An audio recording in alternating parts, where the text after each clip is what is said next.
Bonjour, allez on corrige l'exercice 3 du sujet Asie 2022, brevet des collèges, vous avez l'énoncé en commentaire ou en description, et téléchargez-le, faites-le, et ensuite revenez voir la correction.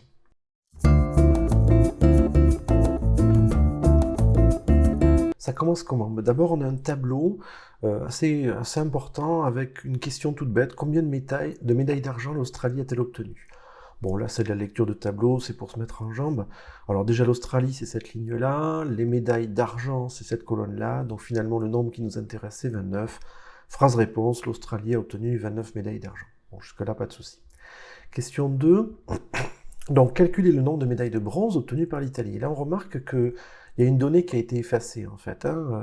Alors, si jamais je regarde cette donnée qui a été effacée, ici, en fait, elle s'obtient assez facilement, puisque sur cette ligne, le 69, c'est le total des médailles, j'ai 14 or, 29 argent, et ce qui manque en bronze. Donc finalement, en fait, le nombre de médailles demandées, c'est 69, moins 14, moins 29. Hein. Je vais tout simplement prendre le 69 qui est là, je vais lui enlever ces deux-là pour trouver celui-là.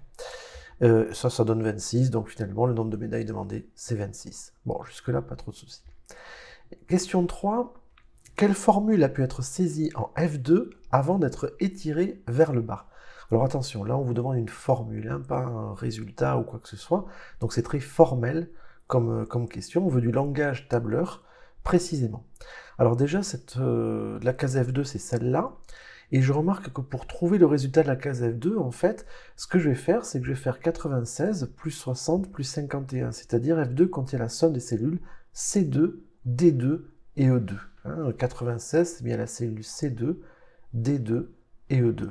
Alors, du coup, la formule, ça va être quoi? On pourrait marquer, par exemple, égal C2 plus D2 plus E2. Alors, je vous rappelle que égal, ça fait partie du langage de programmation, c'est pour dire, attention, il faut calculer, d'accord? Sinon, il afficherait tout simplement le texte C2 plus D2 plus E2. Alors, il y a une autre façon de l'écrire, en fait, on aurait très bien pu écrire égal, toujours pareil, pour dire attention, calcul, somme de C2 à E2. Et je vous rappelle que le A, c'est 2 points. C'est toutes les cases qui sont entre C2 et E2. Alors si vous regardez, C2 c'est celui-là, E2 c'est celui-là. Toutes les cases qui sont entre C2 et E2, il n'y en a qu'une seule, c'est D2. Voilà, donc attention à cette écriture, C2, 2 points E2, ça veut dire toutes les cases entre C2 et E2, somme, donc je dois les ajouter, et je mets le égal pour dire attention au calcul. Bon, question 4. Qu'est-ce qu'il nous demande? Pour chacune des deux affirmations suivantes, indiquez si elle est vraie ou fausse. On rappelle que les réponses doivent être justifiées. Affirmation 1, 20% des médailles obtenues par l'équipe de France sont en or. Bon, ok. La première partie, c'est bon, donc je vais réécrire mon affirmation et je vais mettre la partie qui m'intéresse. C'est-à-dire la ligne de l'équipe de France. Donc des équipes de France, en fait. Donc les équipes de France, en fait, on voit que leur total de médailles, c'est 54. Il y a eu 11 médailles d'or, 15 médailles d'argent et 28 médailles de bronze. Le 14, c'est un classement. Donc en fait, finalement, moi, ce que je vous propose, vu qu'on veut un pourcentage, on veut 20%, c'est de faire un petit tableau, comme d'habitude, avec le nombre total de médailles, le nombre de médailles d'or. Alors le nombre total de médailles, c'est 54, on l'a vu. Le nombre de médailles d'or, c'est 11, on l'a vu ici. Mais nous, on ne veut pas 11 par rapport à 54, nous, ce qu'on veut, c'est un pourcentage. Donc on va dire que si on avait 100 médailles, combien est-ce que ça ferait? Pour 100 médailles, combien est-ce qu'on en aurait en or? Pour ça, on va faire évidemment un produit en croix. 11 fois 100 divisé par 54. Et donc ça nous donne à peu près 20,37. 20,37, alors là, il y a une interprétation. Il y a des élèves qui ont marqué « Non, non, moi je trouve pas 20%, je trouve 20,37, donc c'est faux. » Après tout, c'est acceptable, puisque dans l'affirmation, ils n'ont pas marqué à peu près. Et puis il y a certains élèves qui ont dit « Bah oui, arrondi à l'unité, ça marche. » Alors je crois que la correction officielle, c'était plutôt ça. Donc j'ai marqué « On peut répondre que l'affirmation est vraie si on accepte d'arrondir à l'unité. » Mais les deux étaient acceptés, bien sûr. Quelqu'un qui aurait dit non, ça tombe pas pile, pourquoi pas, il a raison. Affirmation 2. La médiane du nombre de médailles d'argent obtenues par ces 15 pays, c'est 29. La médiane. Alors, pour ça, il faut regarder les 15 pays qu'on a. On regarde les médailles d'argent, en fait, c'est ça. Et ces médailles d'argent, je vais les recopier à part. Les voilà. Donc, je les ai recopiées dans l'ordre du tableau, 60, 38, 36, 33, etc. Et maintenant, je veux trouver la médiane. Donc pour ça, vous vous souvenez de votre leçon, il faut commencer par remettre les données dans l'ordre. Allez, on le fait. Voilà, c'est fait. Donc là, je les ai classés de la plus petite à la plus grande, de 1 jusqu'à 60. Maintenant, ce que je peux faire pour avoir la médiane, c'est arriver à trouver une valeur au centre. Et dans ce cas-là, comme j'ai 15 valeurs et que 15 c'est un nombre impair, eh bien je peux mettre la huitième valeur au centre, c'est-à-dire mettre cette valeur, la huitième et à nouveau cette valeur. 7 plus 7, ça fait 14, 14 plus 1, 15.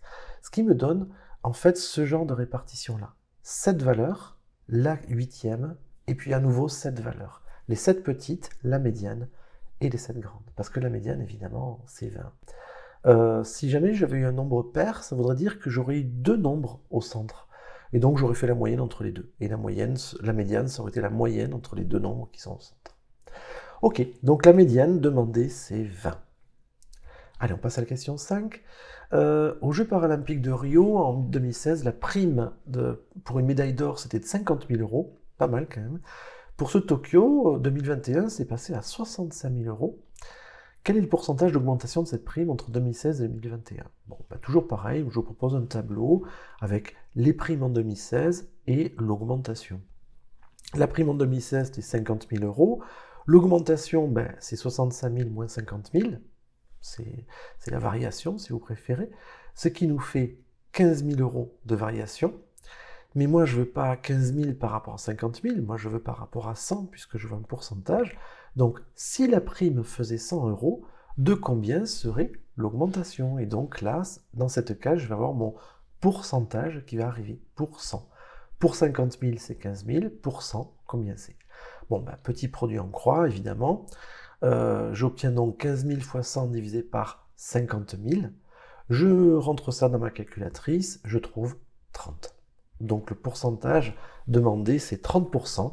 La prime a augmenté de 30% entre 2016 et 2021. Voilà, ça termine la correction de cet exercice qui était assez sympa. Mettez des commentaires, n'hésitez pas à faire pause, hein. Parfois je passe vite. Vous avez l'occasion de faire pause, de revenir un peu en arrière.